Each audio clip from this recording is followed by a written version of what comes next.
এখন হচ্ছে treatment of the bilateral tubal block নিয়ে পড়বো।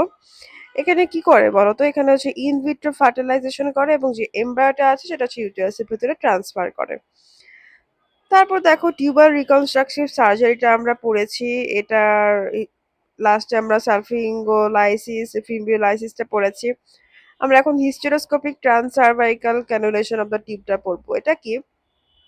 এই যে হিস্টেরোস্কোপ যেটা, সেটা দিয়ে তো আমরা জানি ইউটেরাসের ভেতরে দেখা হয়। ট্রান্সসার্ভাইকাল মানে সার্ভিক্স দিয়ে ইউটেরাস দিয়ে আমরা হিস্টেরোস্কোপটা ঢুকাবো। ঢুকানোর পর ইউটেরাসের ভেতরে যাব, ভেতরে গিয়ে দেখবো যে টিউবাল যে অস্টিয়া মানে যে জায়গাতে ফেলোপিয়ান টিউবটা শুরু হয়েছে সেই ছিদ্রে যাব। ছিদ্রে জেন্টলি আমরা ক্যানুলেশনটা ঢুকাই দিব, মানে ক্যানুলাটা ঢুকাই দিব। ঢুকায় হচ্ছে ওই জায়গাটা কোনো ব্লক টক থাকলে সেটা পরিষ্কার করব, ঠিক আছে? তাহলে এটাকে বলা হয় হিস্টোরোস্কোপিক ট্রান্সসার্ভাইকাল ক্যানুলেশন অফ দ্য টিউব। তারপর এন্ড টু এন্ড অ্যানাস্টোমোসিস, এটা কি করা হয়? এন্ড টু এন্ড অ্যানাস্টোমোসিসে হচ্ছে ধরো টিউবে কোনো জায়গায় ড্যামেজ আছে, তো ড্যামেজ পোর্শনটুক যে সরাবো, সরায় তারপরে ওই যে বাকি পোর্শনটুক অ্যানাস্টোমোসিস করে দিব। মানে এটা হচ্ছে এন্ড টু এন্ড অ্যানাস্টোমোসিস। এবার ডায়াগনোসিসের রোল কি কি আছে দেখো। এখানে হচ্ছে যে আমরা যে ফ্যাক্টর গুলা পড়েছিলাম ওই ফ্যাক্টর গুলার কথাই বলেছে, যে role of laparoscopy in diagnosis and management of infertility. তো ল্যাপারোস্কোপির কি কি রোল আছে, যে ওই ফ্যাক্টর গুলা কমানোর জন্য আমরা ডায়াগনোসিস করে থাকি, মানে ফ্যাক্টর গুলা ডায়াগনোসিস করি। থেরাপিউটিক রোলে চলে আসি, laparoscopic ovarian diathermy or drilling for PCOS. এখন দেখো পিসিওএস এ আমরা জানি যে ক্যাপসুলটা হচ্ছে পিসিওএস ওভারি যে ক্যাপসুলটা ওটা হচ্ছে একদম থিকেন হয়ে যায়, আর অনেক বেশি দেখা যায় যে ফলিকল গুলা বড় বড় বড় বড় এটার ভিতরে হয়ে আছে, তাই না? তো অনেক বেশি তো পরিমাণে অ্যান্ড্রোজেনের প্রোডাকশন হয় স্ট্রোমা থেকে, হ্যাঁ। তো আমরা যদি ড্রিলিং করি আচ্ছা, ড্রিলিং পিসিওএস এর ড্রিলিং আমরা কাদের করি? যাদের হচ্ছে ক্লোমিফেন রেজিস্ট্যান্ট হয়ে গেছে। আমরা তো ক্লোমিফেন সাইট্রেট দিই জেনারেলি, তাই না? তো ক্লোমিফেন সাইটে যাদের রেজিস্ট্যান্ট হয়ে গেছে তাদের ওভারিয়ান ড্রিলিং করতেই হবে, এবং তাদের ক্ষেত্রে কি করতে হবে? ওভারিটা দেখবো, এটা হচ্ছে আমরা ডায়াথার্মি করবো। এখানে পিসিওএস আমরা জানি ফলিকলটা ঠিক থাকে এবং অনেক ফলিকল তার ভিতরে স্টাক হয়ে থাকে।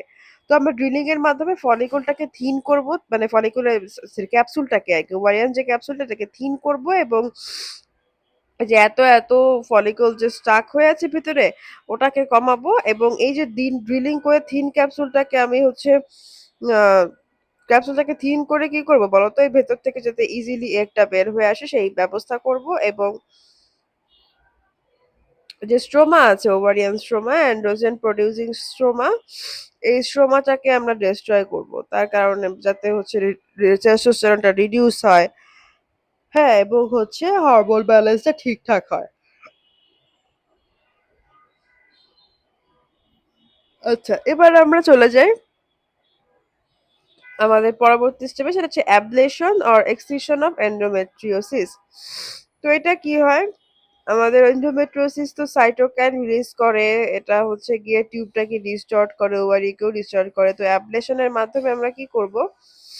নর্মাল মানে ইমপ্ল্যান্ট গুলাকে, এন্ডোমেট্রিওসিসের ইমপ্ল্যান্ট গুলাকে এক্সিশন করব, হ্যাঁ, লেজার বা সিজারের মাধ্যমে। তো তখন কি হবে? অ্যাবলেশনের কারণে পেলভিকের নর্মাল অ্যানাটমিটা রিস্টোর হবে এবং ইনফ্লামেশনও কমে যাবে। অ্যাডহেসিওলাইসিস, এটা হচ্ছে সালফিঙ্গোলাইসিস আর ওভারিওলাইসিস, মানে ফাইব্রাস অ্যাডহেশন যেগুলো আছে অ্যারাউন্ড টিউব অ্যান্ড ওভারি ওগুলো আমরা কেটে ফেলবো। এটা হচ্ছে অ্যাডহেসিওলাইসিস, সালফিঙ্গোলাইসিস আর ওভারিওলাইসিস। অ্যাডহেশন কি কি কারণে হয়? Pelvic inflammatory disease, endometriosis, TB, এগুলোর কারণে তো অ্যাডহেশন দেখা যায়। তো আমরা অ্যাডহেশন গুলো রিলিজ করার মাধ্যমে আমরা দেখবো যে ওভাম পিক আপ, তারপর ফার্টিলাইজেশন চান্স এগুলো ইমপ্রুভ হয়ে যাবে। তারপর আমরা চলে যাই ফিমব্রিওপ্লাস্টিতে। এটা হচ্ছে কি হয়? এই যে ফিমব্রিয়াল যে এন্ডটা আছে এটা আমরা রিকনস্ট্রাক্ট করতে পারি। Fimbrial essential for ovum pick up from ovary, যাতে হচ্ছে ইজিলি দেখো ফিমব্রি দিয়ে আমরা হচ্ছে ওভামটা পিক আপ করতে পারি ওভারি থেকে, এবং হচ্ছে টিউবের মধ্যে নিতে পারি। সার্ভিঙ্গোস্টমিতে যাই। সার্ভিঙ্গোস্টমিতে আমরা হচ্ছে একটা ওপেনিং মেক করতে পারবো distal end of the block টিউবে, এটাকে বলা হয় হাইড্রোসালফিংস। তো ব্লক টিউবে যখন হচ্ছে গিয়ে সিক্রেশন ট্র্যাপ হয়ে যায় তখন সেটা হাইড্রোসালফিংস হয়। আমি যদি ব্লকটাকে রিমুভ করি তো তখন হচ্ছে নিউ স্ট্রোমা আসে এবং তখন টিউবাল প্যাটেন্সিটা মেনটেন হয়। তারপর ল্যাপারোস্কোপিক মায়োমেক্টমি আমরা পড়ে এসেছি ফাইব্রয়েডের ক্ষেত্রে removal of the fibroid subserous or intramural 4 centimetre থেকে বেশি হলে। তো ফাইব্রয়েড কি হয় এন্ডোমেট্রিয়াল ক্যাভিটিকে ডিস্ট্রয় করে এবং যার কারণে হচ্ছে ইমপ্ল্যান্টেশন ইম্পেয়ার হবে, মিসক্যারেজ হতে পারে। Management of hydrosalpinx before IVF. তো হাইড্রোসালফিংস করলে আমরা কি করি বলতো, ল্যাপারোস্কোপিক সালফিংগেক্টমি করি। হ্যাঁ, ল্যাপারোস্কোপিক সালফিংজেক্টমি করলে কি হয় বলতো, এটা হচ্ছে যে ইয়াটা আছে ভেতর থেকে ব্লকটা বের হয়ে আসে। মুলারিয়ান অ্যানোমালিস কারেকশন করা, এটা হচ্ছে যে একটোপিক প্রেগন্যান্সি প্রিভেন্ট করার জন্য, মিসক্যারেজ প্রিভেন্ট করার জন্য তা তো আছে। রুডিমেন্টারি হর্নের এক্সিশন করে দিলে দেখা যায় যে মুলারিয়ান অ্যানোমালিস গুলা হচ্ছে কমে যাবে। ল্যাপ্রোস্কোপিক মেট্রোপ্লাস্টি।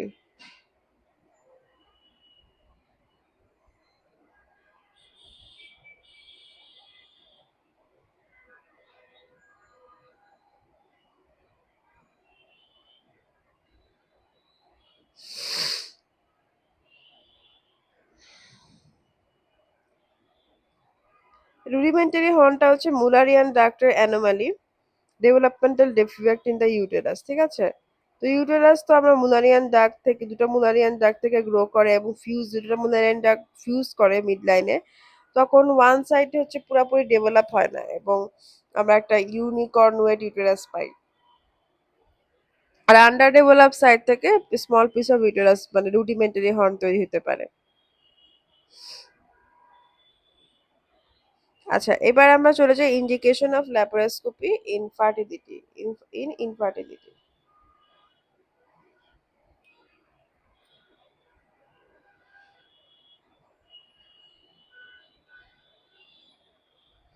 তো যদি 35 বছর থেকে বেশি হয় তাহলে ফার্টিলিটি উইন্ডোটা স্মল থাকে, মানে কোনো টাইম ওয়েস্ট হয় না।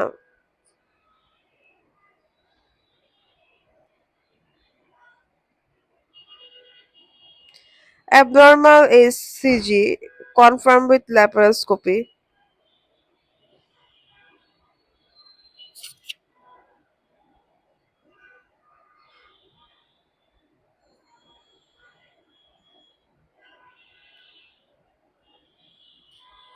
তারপরে indication of the laparoscopy in infertility এগুলো দেখি, এখানে দেখো।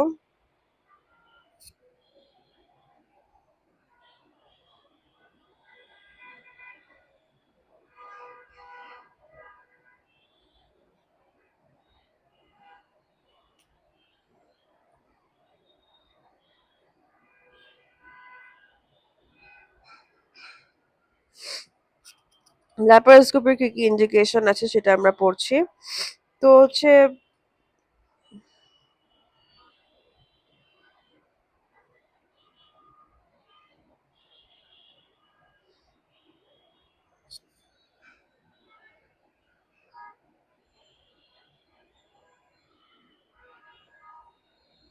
একটু দাঁড়াও। আচ্ছা, আমরা প্রিরিকুইজিট অফ সিমেন অ্যানালাইসিসটা পড়ে ফেলি। স্পেসিমেনটা কালেক্ট করতে হবে 3 দিন, কিছু বের না করে। তারপর মাস্টার বের করতে হবে ড্রাই আর ক্লিন হোয়াইট মাউথ যে কন্টেইনার আছে সেখানে, এবং বডি টেম্পারেচারে ক্লোজ দিয়ে রাখার চেষ্টা করতে হবে। তারপরে এক্সামিনেশন করবো অ্যাজ সুন অ্যাজ পসিবল, কারণ এটা হচ্ছে 1 ঘন্টার মধ্যে আমার যদি লিকুইফিকেশন হয়ে যায়। তারপর semen analysis should be carried out on at least 2 different occasion. তো সিমেন অ্যানালাইসিস করবো 2টা ডিফারেন্ট ওকেশনে এটা নিয়ে, এবং first test suggest impaired fertility. তারপরে আমরা চলে যাই, এটা হচ্ছে ছকটা, যেখানে আমরা পড়বো যে সিমেন অ্যানালাইসিসের ভলিউম, ভিসকোসিটি, স্পার্ম কনসেন্ট্রেশন কত হবে, টোটাল স্পার্ম কাউন্ট এগুলা। তারপরে আমরা দেখো যে এখানে কি আছে, অলিগোস্পার্মিয়া। স্পার্ম কাউন্ট যখন হচ্ছে 20 মিলিয়নের থেকে কমে যায় তখন সেটাকে আমরা বলবো অলিগোস্পার্মিয়া। 20 মিলিয়ন পার এমএল এর থেকে যখন কমে যায় তখন সেটাকে বলা থাকে অলিগোস্পার্মিয়া। তারপর টেরাটোজুসপার্মিয়া কি? দেখা যায় যে 70% এর থেকে যদি বেশি স্পারমাটোজোয়া অ্যাবনর্মাল মরফোলজি নিয়ে থাকে তখন সেটাকে বলা থাকে টেরাটোজুসপার্মিয়া।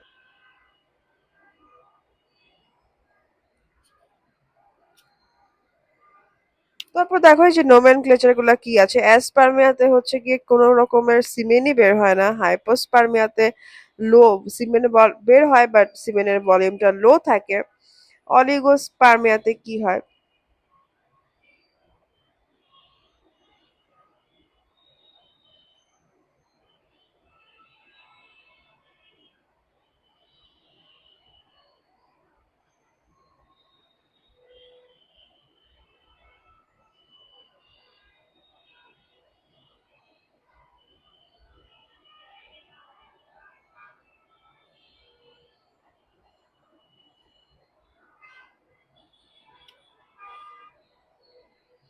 অলিগোস্পার্মিয়াতে দেখা যায় যে স্পার্ম কাউন্ট হচ্ছে 20 মিলিয়নের থেকে কমে যায়।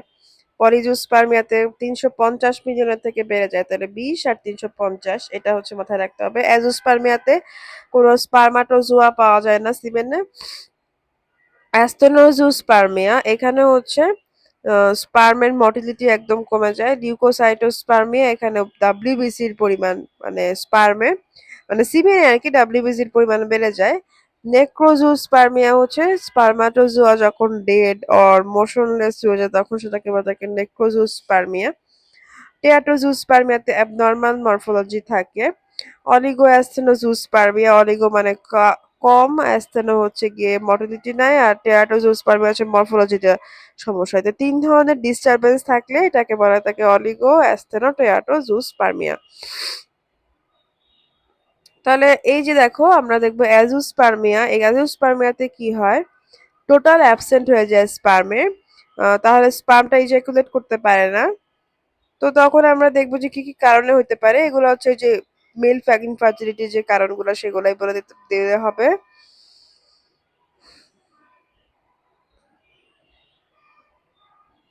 ট্রিটমেন্টের মধ্যে আমরা প্রিটেস্টিকুলার যে কারণগুলো ওগুলোর জন্য গোনাডোট্রপিন দিতে পারি, টেস্টোস্টেরন দিতে পারি ফার্টিলিটি যখন ডিজায়ার্ড হয় না।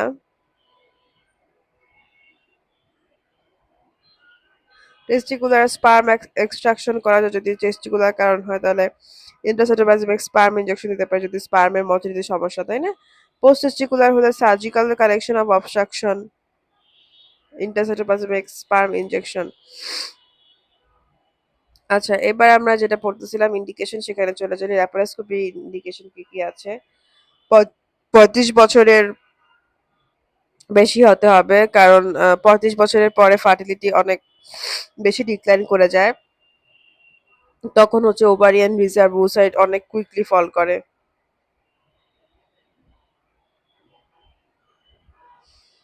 তারপর দেখো হিউম্যান এইচএসজি যেটা, এটা তো অ্যাবনর্মাল এইচএসজি থাকলে টিউবাল ব্লক সাজেস্ট করে এবং দেখা যায় যে হাইড্রোসালফিংস, পেরিটিউবাল অ্যাডহেশন, নিউট্রিয়েন্ট কন্ট্রোল ইস্যু এগুলো থাকে।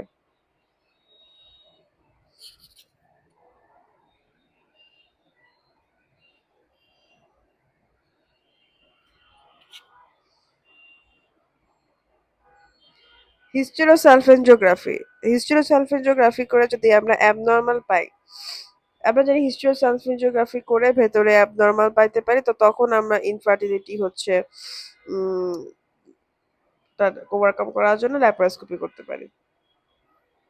তো হিস্টেরোসালফেনজিওগ্রাফি করে আমরা এন্ডোমেট্রিওসিস, পেরিটিউবাল অ্যাডহেশন এগুলো এগুলো দেখে থাকতে পারি। তো যদি কম উমেনদের ক্ষেত্রে হচ্ছে কোনো পেলভিক প্যাথোলজি থাকে,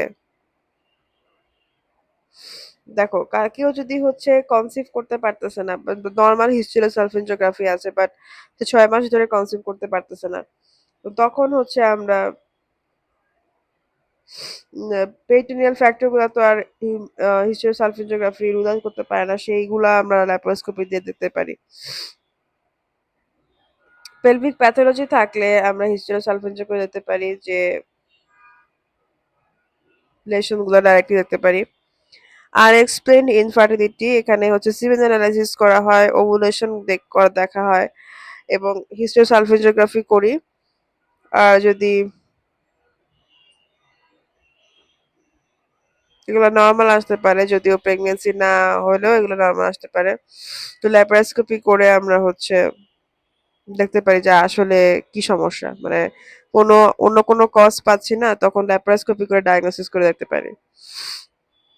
অপারেটিভের মধ্যে আমরা ল্যাপারোস্কোপি করে যেগুলো বলেছি সেগুলোই করি, যে টিউবাল সার্জারি করি, অ্যানেসিওলাইসিস করি যেগুলো আমরা বললাম, এই যে টিউবাল ব্লকে যা যা করি সেগুলা। তারপর অ্যানেসিওলাইসিস, এন্ডোমেট্রিওটিক ইমপ্ল্যান্ট, এটা হচ্ছে এক্সিশন অফ এন্ডোমেট্রিওটিক ইমপ্ল্যান্ট, মানে এন্ডোমেট্রিওসিসের যে ইমপ্ল্যান্ট গুলো আছে সেগুলাকে এক্সিশন করা। গিফটের কথা আমরা বলেছি যে গ্যামেট ইন্টারফেলোপিয়ান ট্রান্সফার, আর হচ্ছে জাইগোট ইন্টারফেলোপিয়ান ট্রান্সফার হচ্ছে জিফট। গিফট আর জিফট প্রসিডিউর করা যায়, মানে সরাসরি আমরা ফেলোপিয়ান টিউবের ভিতরে ঢুকাই দিতে পারি। এটাও হচ্ছে ল্যাপারোস্কোপিতে করা হয়। Laparoscopy gold standard for evaluation of tubal factor of infertility. It is done after male fracture and ovulatory fracture have been found normal or corrected. Mainly tubal ফ্র্যাকচারের জন্য আমরা করে থাকি। আচ্ছা, এবার আমরা সরাসরি চলে যাই টিউবাল প্যাটেন্সি টেস্টে। একটু দাঁড়াও।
আচ্ছা, তারপর হচ্ছে আমরা টিউবাল ইনফ্লেশন টেস্টটা করে থাকি টিউবাল প্যাটেন্সি টেস্টের জন্য।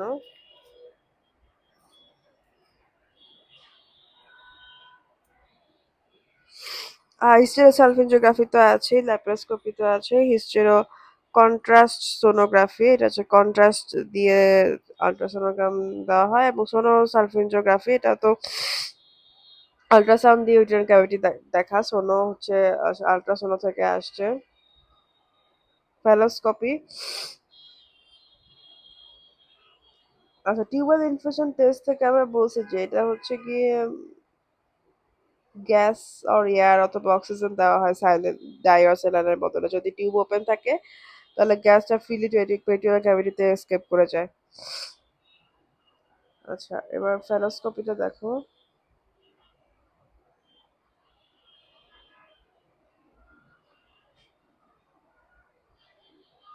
ফেলোস্কোপিক এন্ডোস্কোপিক টেকনিক, যেটা দিয়ে হচ্ছে ফেলোপিয়ান টিউবের ভিতরে আমরা টিউবের লুমেনটা ভালো মতো ভিজুয়ালাইজ করতে পারি।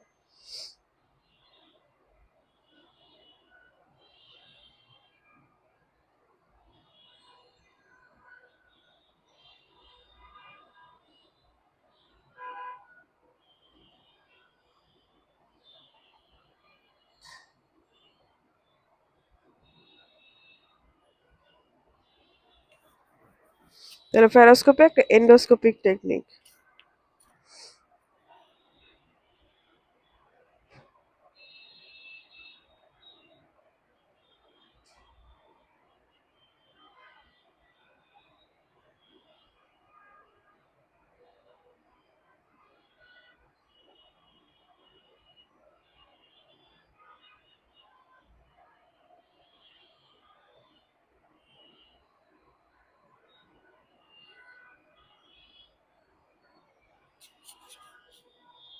তো সোনোসালফেন্ডোগ্রাফি আর হিস্টেরোসালফেন্ডোগ্রাফির মধ্যে পার্থক্য হচ্ছে সোনোতে হচ্ছে আল্ট্রাসাউন্ড ইউজ করা হয়, হিস্টেরোসালফেন্ডোগ্রাফিতে হচ্ছে এক্স রে ইউজ করা হয়। তো এটাই হচ্ছে মেনলি পার্থক্য। এবার আমরা চলে যাচ্ছি assessment of the ovarian factor, এগুলা যেটা পড়লাম যে টিউবাল ফ্যাক্টর গুলা ঠিক আছে নাকি এবং ওভারিয়ান ফ্যাক্টর ঠিক আছে নাকি সেটা দেখার জন্য আমরা ওভুলেশন হয়েছে কিনা সেটা দেখব।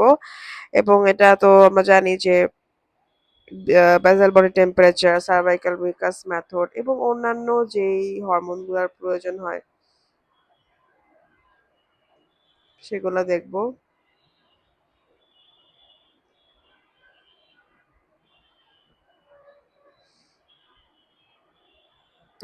তারপর দেখো হরমোনগুলোর মধ্যে কি দেখবো, সেরাম প্রোজেস্টেরন, তারপর ফলিক লুটিনাইজিং হরমোন যেটা সেরামে কতখানি আছে এবং ফলিক ইউরিনারিতে কতখানি আছে।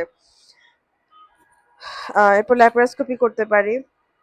এরপর দেখো ইন ভ্যাজাইনাল সাইনোলজি, এটা হচ্ছে কি এপিথেলিয়াল সেল কি যেগুলো আছে ভ্যাজানাতে এগুলা দেখবো আমরা। এগুলা তো আমরা সাইক্লিক্যালি চেঞ্জ হয় ওভারিয়ান হরমোন ইস্ট্রোজেন এবং প্রোজেস্টেরনের কারণে ভ্যাজাইনাল এপিথেলিয়ামও হচ্ছে সাইক্লিক্যালি চেঞ্জ হয়। তাহলে ভ্যাজাইনার যে এপিথেলিয়াল সেলগুলো সেগুলো যদি আমি দেখি দেন হচ্ছে আমি বুঝতে পারবো।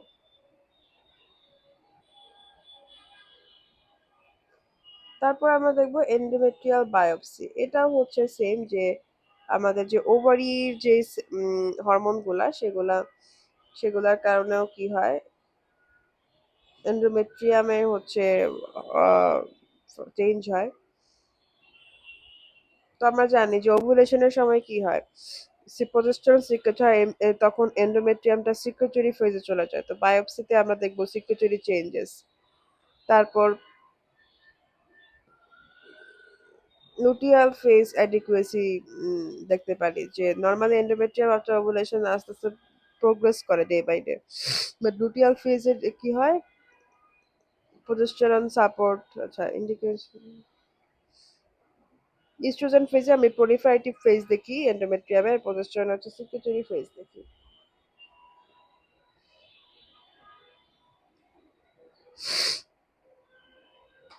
তারপর আমরা ট্রান্সভাজাইনাল সোনোগ্রাফি দেখি, একটু দেখি যে এটা কিভাবে হচ্ছে ট্রান্সভাজাইনাল সোনোগ্রাফি।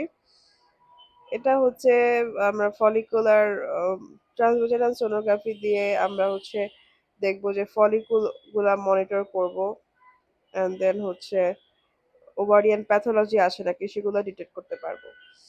তারপর টিউবার ফ্র্যাকচারের জন্য তো আমরা এগুলো পড়লামই, আর পোস্ট কাটাল টেস্টও পড়ে আসছি, মিড সাইকেল পোস্ট কাটাল টেস্ট সম্পর্কে পড়ে আসছি যে সার্ভাইকাল মিকাসা টেস্ট করা হয় আফটার কয়টা, সেটা মিড সাইকেলে করা হয় যে স্পার্মের মর্টিলিটি কিরকম আছে। তারপর cryopreservation of the embryo, tubal embryo transfer এগুলো পড়ছি। এমব্রায়োটা ক্রায়ো প্রিজার্ভেশন করে রাখা যাইতে পারে, এটাও একটা আর্টের টেকনিক। আর্টের আরো টেকনিক আছে যে অ্যাসিস্টেড রিপ্রোডাক্টিভ টেকনোলজি, আরো কিছু টেকনিক আছে। আচ্ছা পোস্টনাল টেস্টে নর্মাল ফাইন্ডিং হচ্ছে 5 স্পার্ম বাই হাই পাওয়ার ফিল্ডের থেকে বেশি উইথ প্রোগ্রেসিভ মর্টালিটি। আর্টের হচ্ছে কিছু প্রসিডিউর আছে যেগুলা কি করে that involve manipulation of gamete and embryos outside the body for the treatment of the infertility. তো আমি হচ্ছে গ্যামেট আর হচ্ছে এমব্রায়োটা ম্যানিপুলেট করতে পারবো বডির বাইরে। তো এরা যে ইনফার্টিলিটি ট্রিটমেন্টের জন্য এটাকে অ্যাসিস্টেড রিপ্রোডাক্টিভ টেকনোলজি বলা হয়ে থাকে। আর অ্যাসিস্টেড রিপ্রোডাক্টিভ টেকনোলজি কি কি আছে, in vitro fertilisation and embryo transfer, intrauterine insemination, gamete intrafallopian transfer, cytoplasmic incision, tubal embryo transfer আর ক্রায়োপ্রিজার্ভেশন অফ দ্য এমব্রায়ো, এগুলো হচ্ছে আর্টের টেকনিক।